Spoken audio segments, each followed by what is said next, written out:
Hey guys, welcome back to the channel and continuing with some more Disney because I was ill and decided to watch a few Disney movies to cheer myself up and keep myself in a positive frame of mind.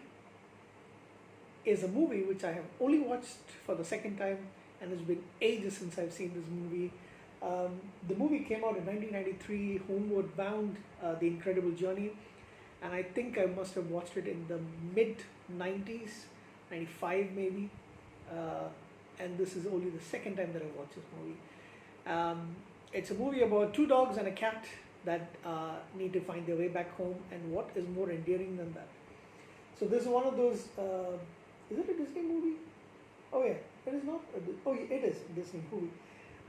Yeah, for a second though I got confused. Uh, the Although to be honest, I remember this movie a little differently, and but this is the time that I can actually rewatch it and bring back all those corrections, bring back the corrections that I thought was different. So we've got Chance, voiced by Michael J. Fox, who is I don't know what breed of dog he is. He's an American bulldog. Okay. Don Amici voices Shadow, who is an older um, golden retriever, and as you may or may not know, I used to have a golden retriever, a female golden retriever, and golden retrievers are my favorite breed of dogs.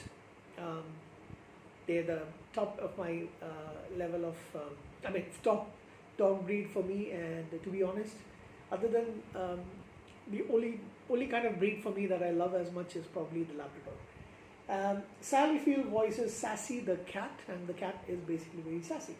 You've got Robert Hayes, who plays the dad, Kim Grease plays the mom, and then you've got the three kids. Benji Tal plays Peter, Veronica plays Hope, and Kevin Chevalier plays Jamie.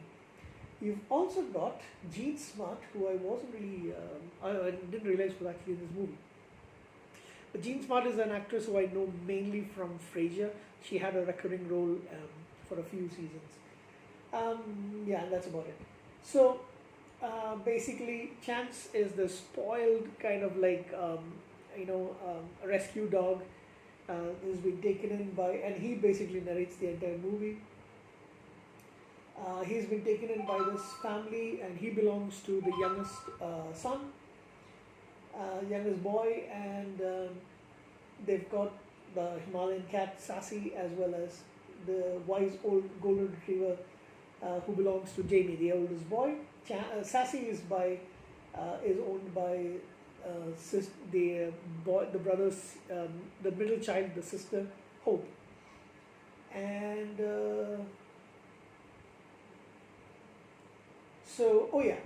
there was actually one more thing. Their father actually passed away, and she actually remarries a man called Bob Seaver, and they are actually, the kids haven't really warmed up to him as yet.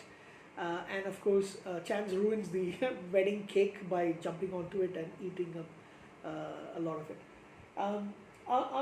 Shortly after the wedding, this is the part that I didn't remember. The family has got to move temporarily to San Francisco because Bob has got to relocate there. So he takes the kids, but he can't take the animals as of yet, since their living situation isn't really that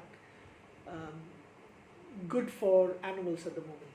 So they leave the pets at a ranch that belongs to one of their friends named Kate, played by Jean Smart, and she has got to go. So the kids are kind of devastated. They don't, especially Peter, because he really loves Shadow, and even the girl is like really attached to it.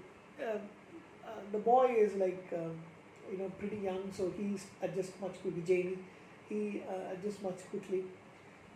So unfortunately, what happens is Kate has to go for a show or something like that, and she leaves a note for her friend to come and feed the animals. Unfortunately, part of the message gets blown away in the wind, and the friend thinks that the animals have been taken with Kate. What actually happens is the animals dig their way out of the ranch, and they go trying to chase and find their owners. They cross through the Rocky Mountain wilderness of the Sierra Nevada, and unfortunately, they're attacked by like a couple of black bears, uh, cubs, and then the big black bear comes in. Sassy gets falls into a river, and they think she actually died, but she is actually found at the shores by a guy who's living in the woods, and he revives her back to health. Um, Shadow and Chance have to fight off a mountain lion who seems to be eager to get them. So it's a lot of adventures about the dogs and the cat. They finally they make their way back to where they were supposed to, their original home was. Uh, the family gets word that the dogs are missing, and they go, and they get their way back. Unfortunately, the animals are captured and put in a pound. They manage to escape the pound as well, and they finally make their way back to the home. That is the basic movie. So it's a very simple movie.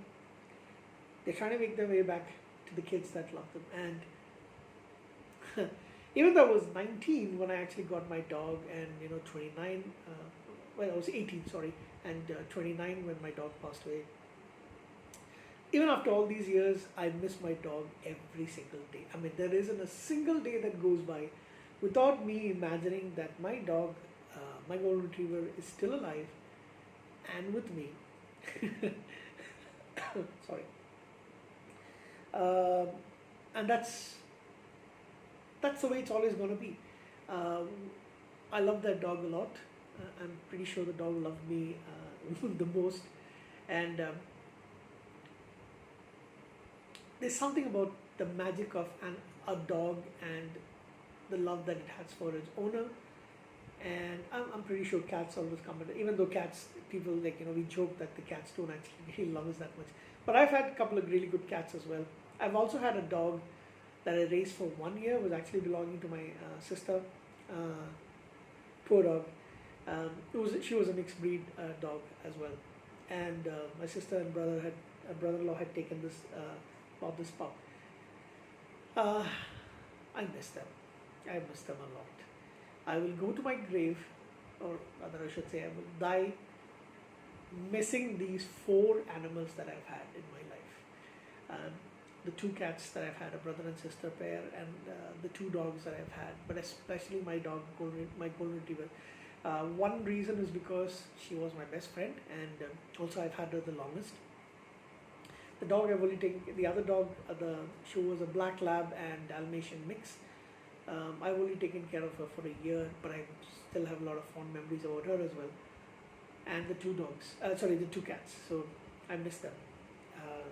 I don't believe in an afterlife, but if there is an afterlife, and then your spirit, once you die, your spirit actually goes and lives forever in this afterlife. I hope that my 2 dogs and my 2 cats are waiting for me impatiently. We've been waiting for you for such a long time. Finally, you're coming back to us. You've come back to us.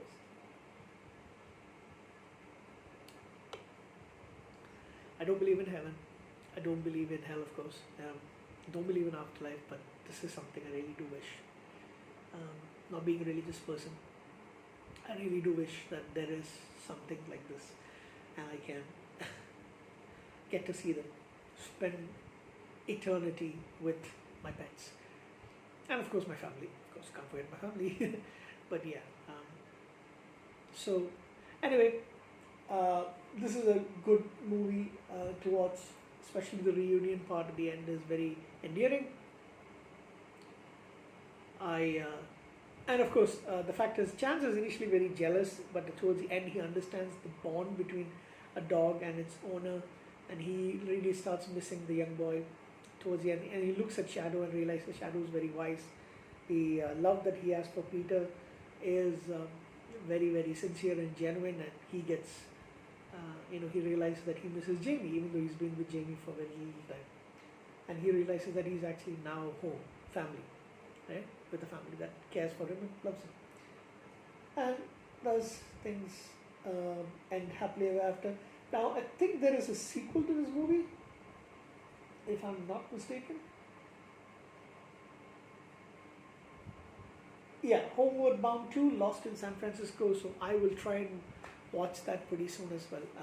I would give this movie a rating of, well, it's not really okay, 7.5 out of 10. It's not it's not really that great, but it's still good enough to watch. So 7.5 out of 10. Thank you guys. Good night.